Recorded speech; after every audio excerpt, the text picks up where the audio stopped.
조갑제 TV 시청자 여러분 안녕하십니까? 지금 미국 대선 상황이 급박하게 돌아가고 있습니다. 오늘 한국 시간으로 오늘 새벽에 바이든 대통령이 후보직 사퇴를 발표를 하면서 카말라 해리스 부통령을 대체 후보로 추천을 했습니다. 마침 아주 타임리하게 지난주에 미국 위스콘신주 밀워키에서 열렸던 공화당 전당대회를 현장에 가셔서 취재하고 온 강형원 기자를 모셨습니다. 잘 오셨습니다.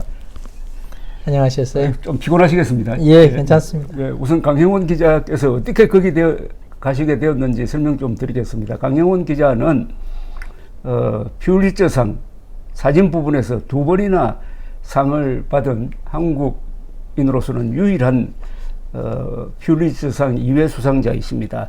로스앤젤레스 타임스에 있을 때 흑인 폭동을 취재를 해서 사진으로 제1차 퓰리처상, 그리고 워싱턴에서 근무할 때 AP통신 워싱턴 지국 총책 보도사진 에디터로 근무할 때 르윈스키 사건과 관련해 가지고 또 퓰리처상을 받으시고, 백악관에서 한때 또 사진 관련 에디터로서 공무원으로 근무하신 적도 있고, 로이터 통신 선임 포토 저널리스트 및 에디터이셨고, 최근에는 영광스럽게도 서재필 언론상까지 받으셨습니다. 네. 그런데 어떻게 전당대회, 트럼프가 대통령 후보로 지명된 전당대회에 참석하게 되었는지 그것부터 좀 말씀해 주십시오.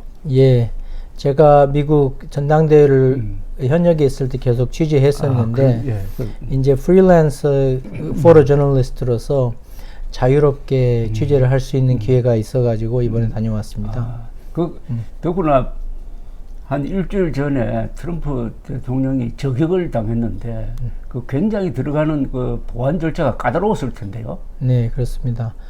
제가 도착했을 때는 암살 사건이 난 이틀 후였기 때문에 수백 명의 경찰들이 여러 주에서 모여가지고 공화당 전당대회 주위를 감시하고 있었고요.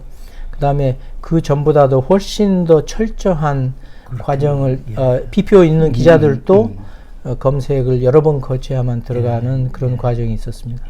근데 미리 출국하기 전에 허가를 받고 갔습니까? 예. 갔고, 가수도 여러 분 또 검색을 받았고. 예. 그리고 이 오른쪽 귀죠. 오른쪽 귀에 이 붕대를 붙이고 나온 사진을 찍으셨잖아요. 찍어가지고 저희한테 보내주셔가지고. 그때 그 붕대를 감고 나오는 사진을 뭐 여러 기자들이 찍었는데 그렇게 접근이 가능했어요? 일상적으로 허용되는 거리는 가능했습니다. 다만 이제 통신사 기자들은 촬영하자마자 바로 마감을 하러 가기 때문에 나와야 되고. 바로 빠져나가고 저는 이제 상대적으로 좀 기다려서 더 좋은 장면을 역사적으로 기록할 수 있는 기회가 있어가지고 그걸 최대한대로 활용했습니다. 망원 렌즈로 찍었습니까? 중간 망원이죠. 중간 망원. 그때 분위기가 어땠습니까? 처음 트럼프가 처음으로 공개했던 행사에 등장하는 경우였는데. 저는 이제 미리 제가 취재했던 텍사스 출신 델러게트한테로부터 대통령이 몇 시에 도착한다고 제가 미리 확보를 하고 기다리고 있었는데, 아니나 다를까 제 시간대에서 나타나셨는데, 트럼프 대통령은 미디어를 어떻게 활용할 줄 아십니다. 그래요? 특히 어떻게 대통령처럼 보여주고 싶은지를 본인이 연출하십니다. 본인이 연출하십니다. 그래서 이제 우리 기자들 입장에서는 그 서브젝이 연출하는 것을 그대로 촬영해 주는 것은 우리가 하는 일이 아니고, 그거하고 관계없이 그분이 객관적으로 어떤 모습으로 보여지는가를 이제 기록하는 건데, 이제 그 과정에서 그분이 자기가 어떻게 보이려고 하는 모습들이 아주 또렷하게 보였고, 이제 그 사이에 그분의 소위 레스팅 상황, 그러니까 좀 쉬고 계시는 모습, 그걸 저는 이제 기록하려고 노력했습니다. 빨간 넥타이 맸죠? 예, 전날. 항상 빨간 넥타이입니까? 아닙니다. 본인이 본인을 더 강력하게 이 각인을 시키고 싶을 때 빨간 넥타이를 메고 나오십니다. 이거 단추를 안 꿰죠, 이거 외투. 예, 그분은 단추를 안 꿰고 대신에 큰 옷을 입습니다. 큰 옷을 입고. 그리고 큰 옷을 입고 항상 카메라가 앞에 있으면 본인이 이렇게 앞을 이렇게 팽팽하게 이렇게 만드셔가지고 단추를 안 매도 본인의 복부 비만이 조금만 보이게끔 조절하십니다. 조절합니다. 예, 이걸 수시로 하십니다. 수시로요? 예. 신경 쓰는 거예요. 에어스타일도 그렇게 신경 써요? 예, 그분 헤어는 뭐 사실 머릿수가 많지는 않은데 그 일부러 길게 하셔가지고 그 스타일을 내십니다. 예. 그 비 맞는 걸 굉장히 싫어한다는데. 예, 그렇죠. 그날 처음 등장했을 때 분위기가 어땠어요? 다들 긴장했었죠. 예, 특히 이 총상을 입으시고 처음으로 나타나시는 모습이니까 어떤 모습일까 궁금해했는데 아주 단순한 이 밴드지를 귀 위에다 살짝 덮은 듯이 하고 나와서 뭐 놀다가 넘어졌다 온 사람처럼 보였습니다. 그렇게 보였습니다. 예. 그 반응이 열광적이었겠네요. 그렇죠. 아무래도 Republican National Convention에 도착하고 참석했던 인원들은 지금 현재 트럼프 전 대통령이 구상하는 식의 이 공화당 그 노선을 적극적으로 지지하시는 분들이 모였기 때문에 그걸 보고 영어로는 그 성가대한테 성가대한테 목사님이 설교를 한다 그렇게 얘기합니다. 예, 그래서 멋진 표현이에요. 예, 성가대한테 설교하는 상황이 된 거죠. 그래서 본인이 무엇을 해도 사람들이 환호하고 좋아하는 그런 환경이었습니다. 그 며칠 전에 펜실베니아주죠. 펜실베니아주 그러니까 버틀러죠. 예. 버틀러에서 총격을 받고 앉았다가 다시 일어나면서 이렇게 손을 흔들면서 파이트라죠. 파이트 하는 것을 여러 기자가 찍었는데 특히 AP 기자가 찍은 거하고 뉴욕타임스 기자가 찍은 게 사진이 근사하죠. 둘 다 제 친구입니다. 그렇습니까? AP 기자는 에반 부치라고 제 후배고 또 그 뉴욕타임스 덕 밀스는 제 밑에서 일하던 기자였습니다. 둘 중에 누가 퓰리처상 받을까요? 비슷합니다. 비슷하죠. 각도가 비슷하죠. 각도가 비슷하죠. 근데 이제 더그는 조금 나이가 먹어서 제가 이번에 놀렸는데 발이 좀 너무 느리더라고 제가 놀렸는데 근데 그 친구는 아주 예리하기 때문에 아주 그 상황에서 잘 포착했습니다. 그 사진은 상당한 득표 요인도 되겠던데. 그분이 그 미디어의 규제라는 말은 본인이 그 어떻게 미디어에 비춰질 것을 본인이 압니다. 그래서 거기에 맞춰서 본인이 또 항상 연출을 하고 평소에도 또 그 순간에도 그렇게 하니까 그 순간 그분이 자기가 일반인들을 위해서 싸우고 있다고 항상 말씀을 하셨기 때문에 본능적으로 그것을 또 딱 그 자리에서 연출하신 것 같습니다. 그 전당대회 이 관중석 쪽 사진 보니까 역시 백인들이 많더군요. 그렇죠. 대부분 백인이고 하와이나 그런 데서는 이제 유색인종 좀 있고, 그다음에 흑인들은 뭐 가뭄에 콩나듯이 몇 명 있고, 대부분 백인이었습니다. 그 생활 수준이 높아서 그런지 인물들도 좋더라고요. 거기에 델레게이트로 나올 정도면 지역구에서 좀 다들 한 자리씩 하는 분들이거든요. 유지구나 말하죠. 그래서 뭐 지역 커미셔너들, 지역의 선출직들 그런 분들이 많이 왔습니다. 트럼프가 공식 지명되기 전에 J.D. 벤스 상원의원이 먼저 지명됐는데 30대 후반이고 아주 이게 조금 인상이 좀 거칠 때 보이기도 하고 트럼프하고 좀 비슷한 인상이던데. 트럼프의 아들들하고 너무 비슷하게 생겼죠. 근데 원래 트럼프 대통령은 이 facial hair, 얼굴의 수염을 좋아하지 않는다고 합니다. 그래서 본인도 항상 면도를 하시는데 그런데 예상치 못하게 얼굴에 수염을 기른 후보를 지명했다고 해서 그것도 사실 놀랬습니다. 많은 사람들이. 근데 이 사람이 한때 반 트럼프였잖아요. 그렇죠? 그랬었죠. 아주 자기는 이 트럼프의 노선의 공화당이 아니다고 하다가 아주 명확하게 말씀하셨죠. 한 4년 전에만 하더라도. 하다가 그 다음에 트럼프 지지로 돌면서 부정선거 음모론도 그냥 받아들이지 않나? 그렇죠. 지금 암묵하고 있습니다. 암묵적으로 그것이 틀렸다고도 지적 안 하시고. 그래서 그게 사실 많은 미국의 지성인들한테는 큰 문제거리입니다. 큰 문제죠. 지금 하나의 리트머스 시험대인데. 그렇죠. 거기에 대해서는 누구든지 자기 의견을 밝혀야 될 의무가 있는 거 아니에요? 물론이죠. 제도적으로 이미 입증된 기술적인 문제거든요. 그렇죠. 그래서 애리조나에서 그 보팅 머신이 문제가 있다고 제시를 한 공화당원들이 제시한 것에 따라서 다 기계를 뜯어봤는데 아무 문제가 없어가지고 수개표로도 금표하고 했다니. 다만 거기에서 그 기계들을 한번 뜯어봤기 때문에 전부 다 폐기 처분하고 새로운 기계로 대체하는 그런 상황까지 있었기 때문에 거기는 더 이상의 논란이 있으면 안 되고 또 있을 수 없거든요. 그 수락 연설을 1시간 넘게 했죠. 너무 길었습니다.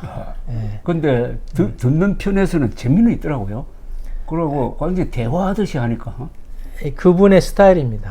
유세 현장에서 원래 텔레프롬프터에 있는 문구를 벗어나서 본인이 애드립을 많이 했습니다. 많이 합니까? 이번에도 그랬어요? 이번에도 이거 텔레프롬프터는 이거 써 있는데 딴 말씀을 막 하셨어요. 그래서 이제 거기에서 이 소위 영어로 말해서 discipline, 그 훈련이 부족한 사람의 모습이 보인다. 그렇게들 지적합니다.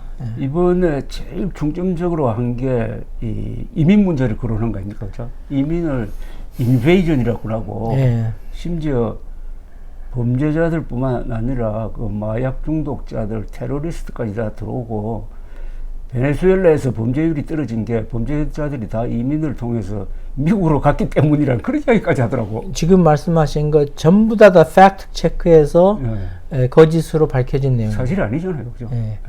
그러니까 이민 문제라는 것은 첫째 문제가 없습니다. 문제가 없어요. 왜냐 미국 법으로 누구든지 난민 신청하러 오는 사람이 미국 땅에 발을 내려놓음과 동시에 의무적으로 난민 신청을 받아주게 돼 있습니다. 그래서 그 과정이 존재하는 것 뿐이지 이거에 대한 새로운 변화가 하나도 없습니다. 지금 트럼프가 이야기하는 것은 일리걸 이미그런트 아닙니까?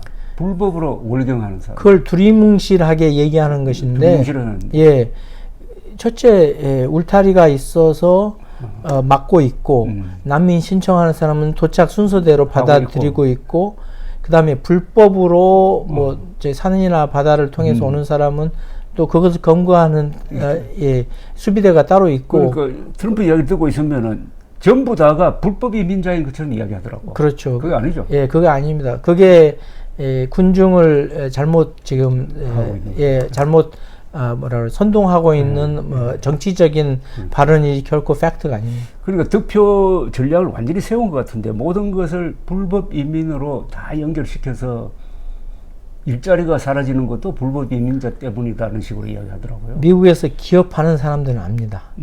이민자들의 싼 노동력이 있어야만 유지되는 맞아요. 미국의 경제를 알기 때문에 또 트럼프 대통령 자신도 자기 골프장에서 호텔에서 이민자들이 일 안 하면 운영이 안 됩니다. 그렇죠.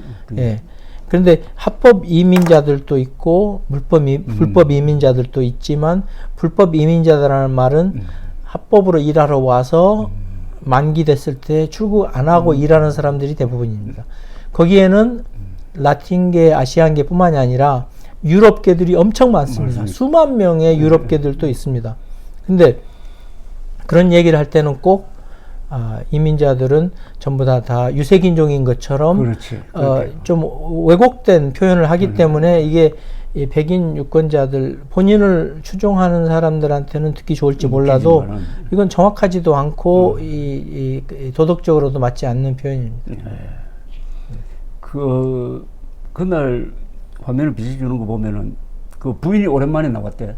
그죠? 예, 처음으로 나왔습니다. 오랜만에 아니라 처음으로. 처음으로 나왔대요. 예, 대선 출마한다고 하고 한 번도 안 나타나고. 그럼 별거 상태예요? 다들 그렇게 보고 있습니다. 예. 그리고 가족들이 또 많이 나갔고. 이 재선을 재선을 지지하지 않았던 딸도 이번에는 이제 가족의 전체 모습을 보여주러 나왔습니다. 원래 그 자리에는 예컨대 공화당 전임 대통령 뭐 부시라든지 뭐 레이건이라든지 아니면은 공화당 전통적 공화당의 원로들이 그 자리에 있어야 되는 거 아닌가? 어떻게 전통적인 공화당은 존재하지 않습니다. 지금 그러니까 레이건 부시 계통의 공화당은 죽었다 이겁니까? 지금 잠자고 있습니다. 지금 있어도 그 위스콘신에서 제일 유명한 정치인이 폴 라이언이죠.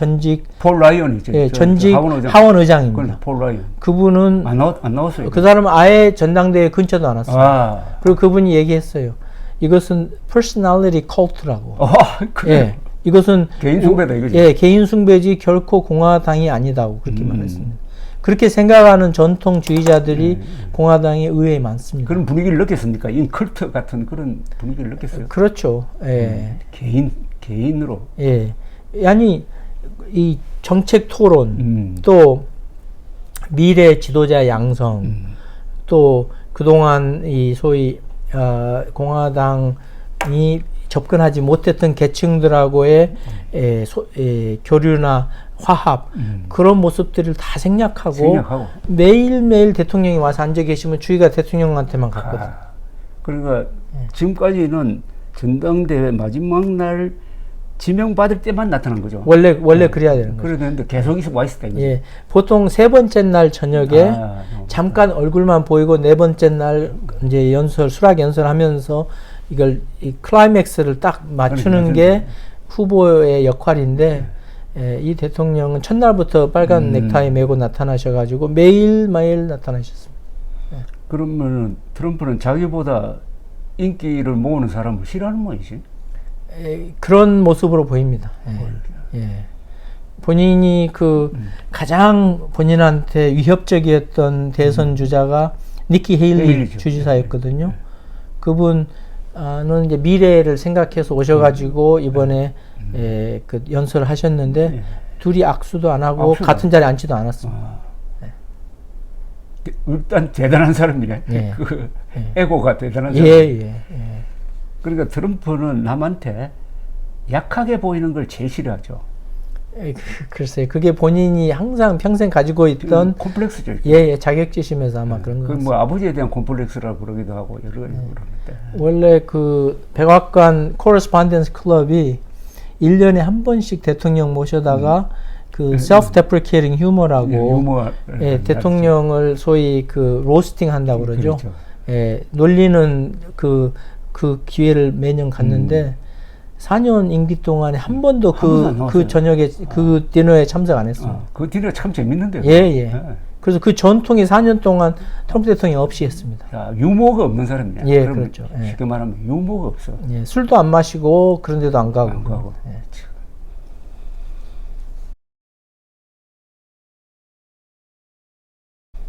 그 벤스를 부통령 후보로 채택한 게 득표에 도움이 됩니까? 많은 사람들이 생각하기를 J.D. 밴스 상원 의원의 표밭이나 트럼프 대통령을 추종하는 세력의 표밭이나 일치한다고 봅니다. 그러니까 확장이 안 되는 거죠. 그러니까 suburban white 교회에 사는 중산층 백인들한테 새로운 걸 하나도 이번에 내놓은 게 없다. 그다음에 중도층 independent voters들한테 새로운 어떠한 모습을 보여줬는가 안 보여줬단 말이에요. 그러니까 지금 그냥 집토끼만 잘 간수한 그런 전당대회가 돼버리지 않았나 그렇게들 보고 있습니다. 그 벤스란 분은 앞으로 이 마가입니까? Make America Again Great인가? Make America Great Again. Great Again이죠. 마가 그 운동의 후계자로 뽑았다고 이렇게 언론에서는 평을 하던데. 장기적으로 봐서. 그걸 갖다 영어로 이제 쿨레이드를 마셨다는 말인데, 쿨레이드 마셨다는 말은 그 옛날에 그 존스타운에서 독약이들은 쿨레이드를 마시고 다 죽었지 않았습니까? 그렇죠. 그래서 마가 쿨레이드를 마셨다. 이제 그렇게 표현하고 있습니다. 근데 그분은 이제 올 8월달 돼야지 40살 됩니다. 그렇죠. 예. 예.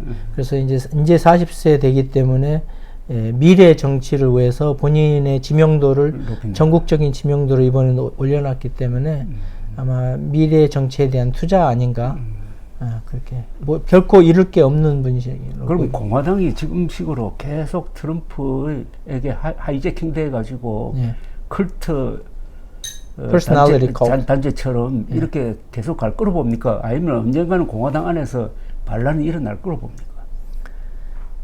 트럼프가 정치에서 사라져야만 그게 가능합니다. 그래서 트래디셔널 리퍼블리컨들이 다들 아주 가슴앓이를 하고 있습니다. 쿠데타를 이렇게 될 거 아니에요, 그 당내에서. 예, 그런데 그 중심 세력이 없네. 그 중심 세력이 2016년부터 지금까지 이렇게 입을 닫고 있습니다. 예. 자, 그런데 지금 선거를 이제 다시 돌아가 보면은 바이든 대통령이 이렇게 좀 노쇠하다는 것을 미국 언론이 제대로 알리지 않았다 하는 점에서 미국 언론이 좀 비판도 받고 반성도 하고 있는 것 같죠. 바이든 대통령이 미스헵, 그 예상하지 않았던 그러한 모습들을 보인 것을 실시간으로 계속 보도했습니다. 예. 그런데 이제 기준이 바이든 대통령한테는 그 전통적인 기준, 항상 진실과 사실을 이야기하는 지도자의 역할을 기대를 했고 그걸 항상 요구를 해왔고 다만 이제 오락을 바탕으로 지금 인기로 정치를 해온 트럼프 대통령한테는 그런 없는 말을 만들어냈을 때도 그렇게 노골적으로 비판을 안 한 책임이 언론한테 있습니다. 오히려 언론이 예. 바이든에게 더 심하게 예. 트럼프에게는 예. 좀 너그럽게 대하고 있다 이런 예. 말씀이에요. 그 6월 27일 디베이트에서 트럼프 대통령이 많은 소위 주장을 했는데 예, 그 내용에 대해서 구체적으로 팩트 체크가 기사로는 나왔는데 맞아요. 그걸 화두로 해서 더 이상 얘기하지 않고 꾸준히 바이든 대통령의 나이만 가지고 얘기했다는 것은 이것은 큰 무책임한 선택이었습니다. 저도 그걸 들어보면서 거짓말은 트럼프가 훨씬 더 많이 했는데 네. 오히려 트럼프가 이긴 것처럼 보도를 했다 이거예요. 예, 그렇죠. 다만 이제 좀 바이든이 더듬었다든지 말실수를 몇 개 한 걸 가지고 그런 점에서는 이게 정당한 도덕성이 빠진 평가였지. 예. 그러니까 거기에는 어떠한 이 기준이 있냐면 미국에서의 정치는 퍼포먼스 스포츠입니다. 퍼포먼스. 예. 그래서 이 운동선수처럼 얼마만큼 얼마만큼 보여주는 그 능력, 그걸로 평가를 했을 뿐이지, 컨텐츠 가지고. 컨텐츠는 논하지 않았어. 예, 그 불충분하게, 따졌다는 거. 그게 이제, 이 정치를 보도하는 과정에서 너무나 오락적으로 몰고 간 그런 책임이 전체한테 있습니다. 어쨌든 그 토론 직후에 바로 뉴욕타임스가 사설을 통해서 또 그 토마스 프리드만 기자의 칼럼을 통해서 사퇴해야 된다는 걸 바로 실었다고요? 그것은 일반 사람들이 생각하는 것을 표현한 것뿐입니다. 굉장히 빠르게, 굉장히 빠르고 아니, 실시간으로 단호하게 반응을 했다. 워싱턴 포스트나 이런 쪽도 거의 비슷한데 특히 뉴욕타임스가 일반 사람들이 생각하는 것을 반영하는 게 바로 오피니언 페이지의 역할입니다.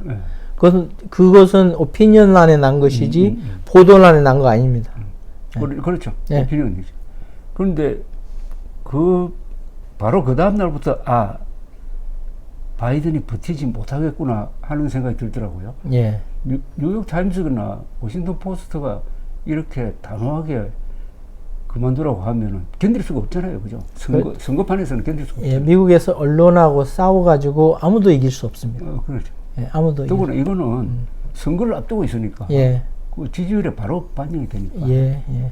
근데 사실 그 면밀하게 따지면은 미국에서 그 디베이트를 보는 그 청중들의 그 audience가 그렇게 많지 않습니다.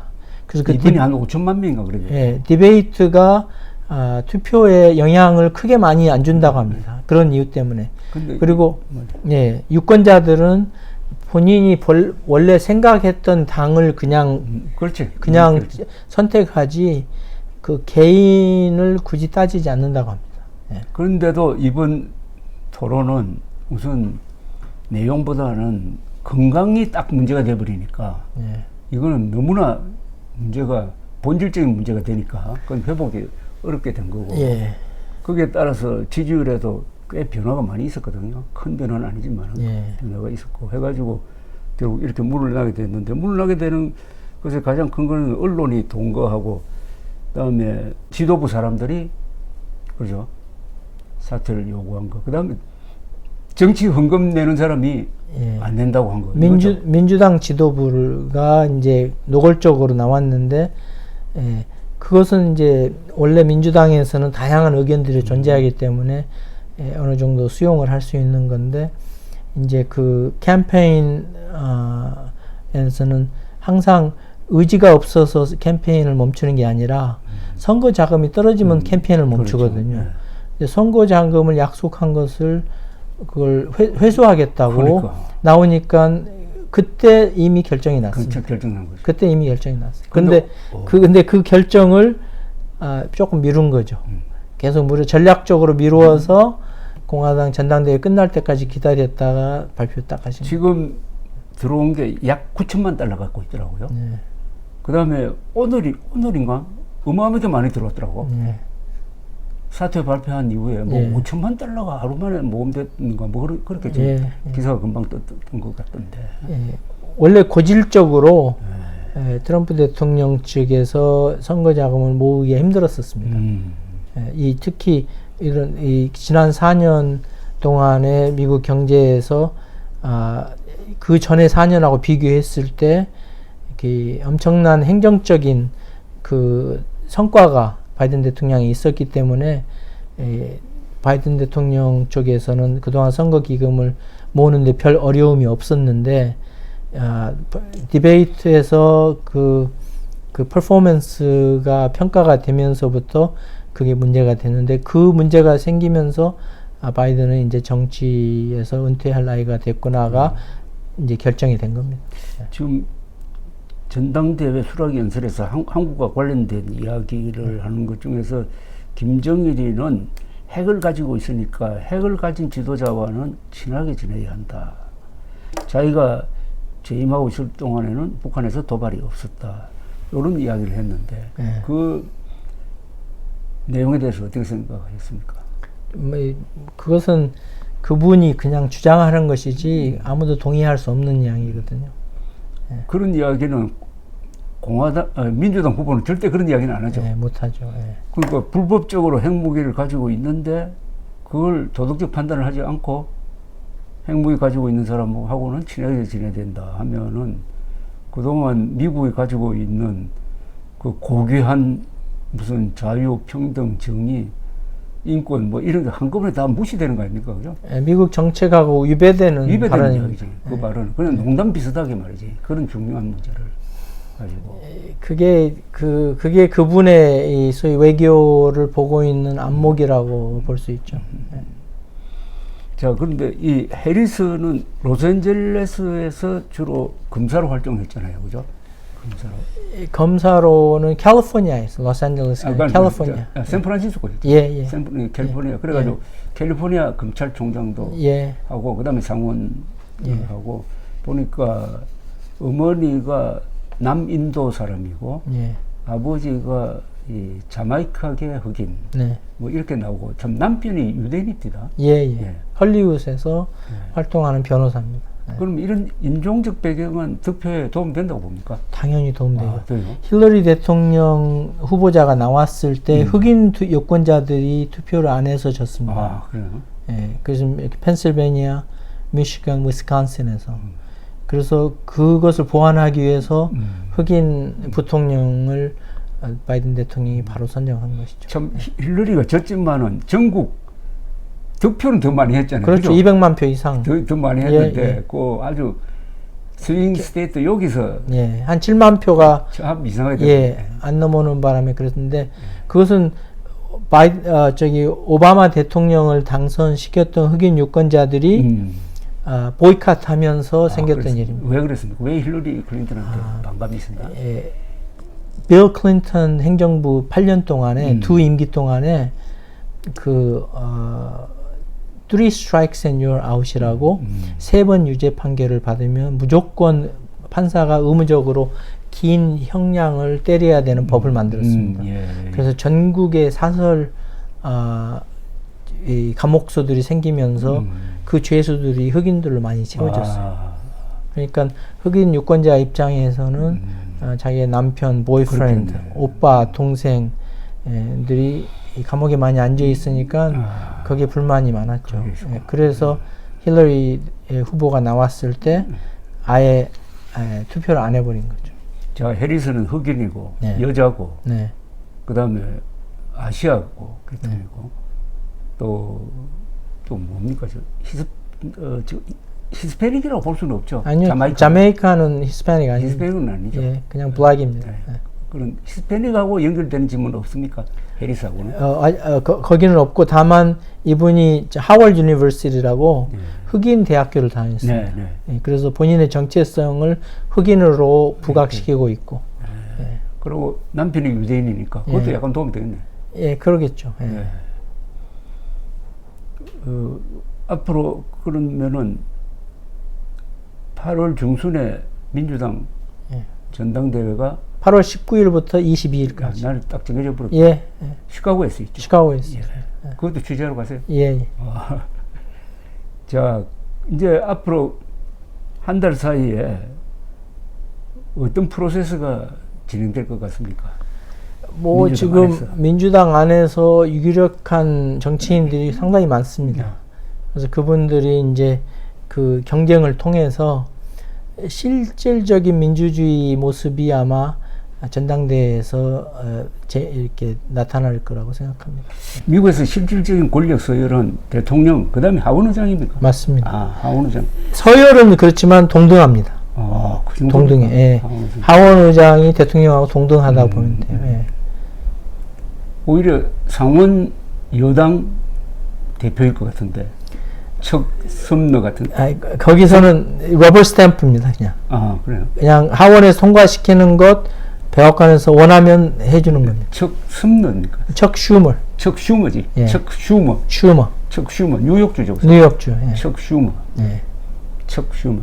척 슈머를 민주당 상원 총무라고 합니까? 뭐라고 불러야 되나? 글쎄, 한국말로는 원내 총무가 아닐까요? 옛날에는 저 상원 총무라고 불렀는데 요새는 좀 상원 지도자 뭐 이렇게 부르더라고. Senate Majority Leader니까 상원의 다수의 최고봉인. 상원 의장은 부통령이죠. 예. 상원 의장은 표가 같았을 때. 예. 표가 동점으로 나왔을 때 그 역할을 첫 번째 2년 동안 해리스 부통령이 그 역할을 했습니다. 예. 엄청나게 바쁘게 일했죠. 자, 그런데 이 미국 선거가 아주 독특해가지고 승자 독식이고 이러니까 이 파퓰러 보트에서 이기더라도 선거인단에서 져가지고 낙선한 경우가 최근에만 해도 힐러리 클린턴, 그다음에 그 앞에 알 고어. 고가 있었죠. 예, 2000년도에. 예, 있었으니까 이번도 일반 언론에 보도되는 여론조사에서 누가 몇 % 앞선다 하는 거는 그렇게 큰 의미가 없는 거예요. 그죠? 예. 그걸 기준으로 한다면 적어도 민주당 후보일 경우에는 파퓰러 보트에서 4 내지 5% 앞서야 선거인단에서 과반수를 점유할 수 있다. 뭐 이런 계산을 하더라고요. 예, 그렇지만 그것도 정확하지 않습니다. 정확하지 않죠. 예. 그래서 제일 확실한 것은 스윙 스테이트라고 불리는 6개 내지 7개 주에서 결판이 나는데 네, 맞습니다. 다른 거는 이미 정해져 있고 그죠? 네, 네. 선거운동도 안 하죠. 그쪽은. 별로 안 갑니다. 별로 안 가죠. 갈 필요 없죠. 예. 캘리포니아는 무조건 민주당이고 그렇죠. 뭐 텍사스는 무조건 공화당이고 이런 식으로 정해져 있는데 그 스윙 스테이트가 이번에 전당대회가 열렸던 위스콘신, 네. 펜실베니아, 미시간, 그다음에 조지아 들어갑니까? 조지아, 네바다, 아리조나, 아까 말씀한 노스캐롤라이나, 노스캐롤라이나 7개. 예. 여기가 이제 여기는 지금 뭐 어떤 여기는 지금 현재 나오는 거는 트럼프 쪽으로 이렇게 기울었더라고. 예, 근데 그게 수시로 바뀌고 있습니다. 그다음에 그 margin of error. 그게 너무 좁죠. 예, 너무 좁으니까 예측할 수 없습니다. 예. 예. 또 미국의 선거에서 이 지는 쪽은 자기를 지지하는 사람들이 투표를 안 해버렸을 때 지는 거기 때문에 투표율을 높여야 돼요. 예, 투표율 높이는 것이 중요한데 투표율을 낮추는 노력을 또 하는 게 있습니다. 또 있구나. 예, 그것은 이제 voter suppression이라고 예를 들어서 조지아주에서 흑인들 투표를 하기 어렵게 만드는 악법들을 자꾸 만드는구나. 주의회에서. 그렇지. 예, 그러다 보니까 각 선거는 주별로 이 관리가 되고 있기 때문에 어느 주에서 어떤 악법을 만들어서 이 투표하기 어렵게 만드느냐, 또 투표 장소를 몇 개를 없애버려 가지고 멀리 가서 투표하게 해서 또 몇 시간 기다려서 투표하게 하고, 그러한 요인들로 인해서 투표율을 낮추려는 그 아주 장난하는 게 있습니다. 지역별로. 그래서 그런 것을 싸우려는 그 지역 정치 운동가들의 노력들이 절실하게 치열하게 펼쳐지고 있습니다. 스윙 스테이트라고 하더라도 그 결정되는 표수가 너무나 작고, 그죠? 그렇죠. 몇백 표 뭐 이렇게 하니까 어떤 카운티에서 누가 몇백 표를 가져가느냐에 따라서 완전히 선거인단 승자 독식이니까 이게 갈라지는 아주 이게 참 불합리한 것 같기도 하고 아슬아슬하대요. 그게 이제 나라를 개국할 때 그 통신도 안 좋고 또 교통도 안 좋았을 때 그걸 생각해서 만들어낸 제도인데 이걸 바꿀 수가 없습니다, 지금. 자, 그러면은 해리스가 충분히 승산이 있다고 봅니까? 지금 다들 민주당 쪽에서 승산할 수 있겠다라고 보는 견해에서는 트럼프 대통령이 임기 4년 동안에 가장 많은 사람들을 화나게 만들었던 것이 대법원에 3명의 판사를 임명하면서 낙태법을 연방법에서 스테이트로 돌려줘 버린 게 됐거든요. 그래서 각 스테이트마다 낙태를 불법화하는 법들이 계속 만들어지면서 그것을 분노하는 젊은 여성표들이 지난 2022년 중간선거에서 이 공화당, 반공화당 표를 많이 찍었다고 다들 보고 있는데, 이제 그 모멘텀을 이번 선거까지 연결해서 민주당에서 뽑아내냐에 따라서 선거 결과가. 그런 점에서는 해리스가 여성으로서 장점이 있네. 예, 그동안 줄기차게 이 낙태 문제를 가지고 그걸 화두로 계속 유지하고 계십니다. 그러니까 트럼프의 카드는 이민자고 민주당의 카드는 낙태네, 낙태 문제네. 그렇죠. 예. 그런데 사실 이민자에 대한 것은 그 연방 이민법을 이 업데이트 시키는, 예를 들어서 불법 체류한 사람들을 사면해주고 뭐 그런 이 이민법을 크게 바꿔야지만이 이거 바뀔 수 있는 것이고, 그렇기 때문에 사실 많은 사람들한테 피부로 안 느끼는 그러한 추상적인 이야기입니다. 근데 이번에 공화당 전당대회에서 눈에 띄게 토론 안 한 것이 바로 낙태법이었습니다. 자기들 약점이라고 생각하는구나. 트럼프 대통령이 자기가 성취한 엄청난 업적이라고 큰 소리 쳤는데 다른 사람들은 동의하지 않고 있는 거예요. 이것을 건드리면은 더 많은 표적이 될 것 같아 해가지고 아예 그 이야기를 두리뭉실하게 넘어갔습니다. 그러니까 낙태 금지를 성취했다고 자랑해야 되는데 예. 그 자랑하지는 못한다 이거죠. 그렇죠. 자랑했다면 표가 날아가니까. 예. 근데 이 미국 선거에서는 외교, 뭐 우크라이나 전쟁이라든지 중동 사태라든지 이런 게 별로 반영이 안 됩니까? 서로. 그게 반영이 되는 부류가 있습니다. 미국만 아메리카 퍼스트만 주장하는 사람들, 미국 내에서만 우리가 신경 쓰면 되지 왜 외국까지 우리가 전 세계 경찰관 노릇을 해야 되느냐, 그걸 주장하는 사람들한테는 그게 먹힙니다. 그렇지만 일반인들은 또 교육받은 사람들은 미국이 세계적으로 가지고 있는 책임에 대해서 당연히 그 역할을 해야 된다고 믿기 때문에 그게 그렇게 누구나 다 동의하는 주제는 아닙니다. 해리스가 인도 출신이니까 이제 아시아 표가 어느 정도냐 이게 이제 조금 기사가 나오기 시작하던데, 아시아 표도 한국도 그렇고 일본도 그렇고 중국도 그렇고 인도도 그렇고 아시아 표가 꽤 늘어나는 건 아니에요? 물론 늘어나고 있지만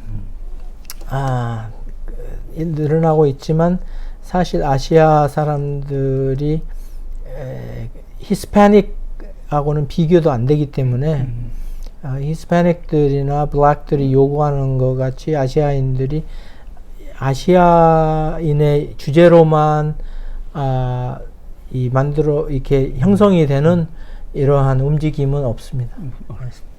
오히려 피해를 보고 있죠. 근데 저번 대통령 선거에서 조지아 주에서 민주당이 이겼잖아요, 그죠? 네. 대통령 선거도 이기고 상원 선거도 이겼잖아요. 네. 그때 거기 있는 아시아 표가 꽤 역할을 했다. 그때는 그렇게 보도가 되었어요. 예. 그 아시아 표에는 물론 한국 사람들이 지금 아틀란타에 많이 사니까 예. 그것도 포함돼가지고 예. 나는 이번 선거에서 어쨌든 트럼프가 떨어져야 된다고 보는 사람이니까 우리 교민들이 민주당을 많이 찍어야 된다고 난 생각하는 사람이에요. 미국에서 이 통계학적으로 봤을 때 항상 공화당이 집권했을 때는 경제 위기가 옵니다. 그 다음에 민주당이 집권했을 때는 경제 부흥이 오고. 아, 그래요? 예, 통계학으로 나옵니다. 예, 그래서 레이간 대통령이 그 군비를 올리면서 그 후에 크게 불황이 하나 왔었고, 그 다음에 클린턴 대통령이 들어와서 8년 동안 경제를 살려놓고, 그 다음에 부시 대통령이 8년 동안 전쟁을 2개 치르면서 세금 감해주면서 또 나라 재정이 망가졌고, 오바마 대통령이 들어와서 8년 동안 또 경제를 살려놨고, 트럼프 대통령 4년 임기 때 경제가 또 무너지면서 제일 먼저 바이든 대통령 들어와서 경제 부흥 정책을 낸시 펠로시 도움으로 해서 그 수십 년 동안 누적되었던 많은 예산들을 통과시켰습니다. 우리나라에서는 트럼프 등장하기 전에는 한국 사람들은 공화당 좋아하는 사람이 많았어요. 또 보수층이 또 공화당 좋아하는데. 네. 근데 가만 따지고 보면은 한국을 도와준 사람이 민주당 대통령들이 많아. 네. 프랭클린 루즈벨트, 카이로 선언에서 한국의 독립을 약속하고, 트루만 대통령이 6.25 때 파병해가지고 우리 살려주고, 그 다음에 이 월남 파병 때 케네디 존슨 대통령, 그러다 이제 카터 대통령 때 한국과의 관계가 좀 나빴고, 이런 걸로 보면은 오히려 민주당을 좋아해야 될 텐데 그게 조금 안 맞아요. 그리고 민주당이 대외 정책에 적극적이니까 전쟁을 많이 시작했지. 그렇죠. 1차 세계대전 우드로 윌슨, 2차 세계대전 프랭클린 루즈벨트, 한국 전쟁 트루만, 월남 전쟁 케네디 존슨. 근데 부시가 아프가니스탄하고 이라크. 그렇게 됐네. 근데 그 결과가 미국한테 부흥이 온 게 아니라 미국을 그렇죠. 경제 불황을 가져와 버렸습니다. 이라크 전쟁은 가장 실패한 전쟁 아닙니까? 아프가니스탄 전쟁은 할 수 없었고, 그건 뭐 알카이다 소탄 작전이었으니까. 이번에 전당대회에서 트럼프 대통령이 자기가 재임했을 때는 아프가니스탄에서 미군이 죽지 않았다고 그렇게 말씀하셨거든요. 근데 그게 그 카타르에서 비밀리에 탈리반하고 협상해가지고 미군을 안 죽이는 대신에 우리가 언제까지 철군하겠다 약속을 시한을 해버렸죠. 시한을 정해버렸죠. 예, 그래서 그 약속을 지키느라고 바이든 대통령 행정부가 군을 철수하면서 그때 그렇죠. 문제들이 좀 있었거든요. 그 약속을 지키느라고. 철군 약속은 그때 시한까지 트럼프가 해버린 거죠. 예, 그래서 미리 정해놨기 때문에 빠져나올 수가 없는 상황이었습니다. 그거 가지고 계속 10대. 예. 그리고 그때 미국이 가지고 간 장비를 그것을 다시 본국으로 이동하는 비용이 너무나 천문학적이기 때문에 그 무기들을 다 고장내뜨리고 핵심 부속을 빼고 고철로만 남겨놓고 나왔거든요. 근데 그걸 가지고 많은 군비를 낭비했다고 주장하는 것은 말이 안 되는 거죠. 네. 그 토마스 프리드만이라는 그 유명한 기자 칼럼니스트가 바이든 대통령이 트럼프한테 말리는 그 장면을 보고 바로 뭐 어디 리스본인가 거기서 써가지고 보낸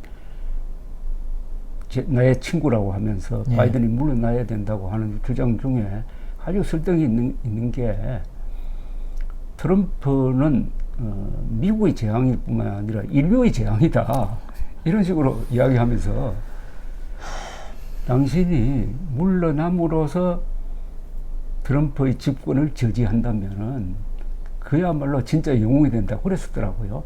나는 그 말에 적극 동감하는데 인류의 재앙쯤 되는 거 아니냐. 그러니까 지금까지 국제 질서를 유지를 했던 이 미국 중심의 질서가 무너져 버리면은 제일 크게 피해 볼 사람들이 한국 사람이라고요. 그렇죠? 네, 그렇죠. 지금 아슬아슬한 이 쪽에 있는 여기에 또 주한미군 가지고 뭐 장난치고 하면은 그래서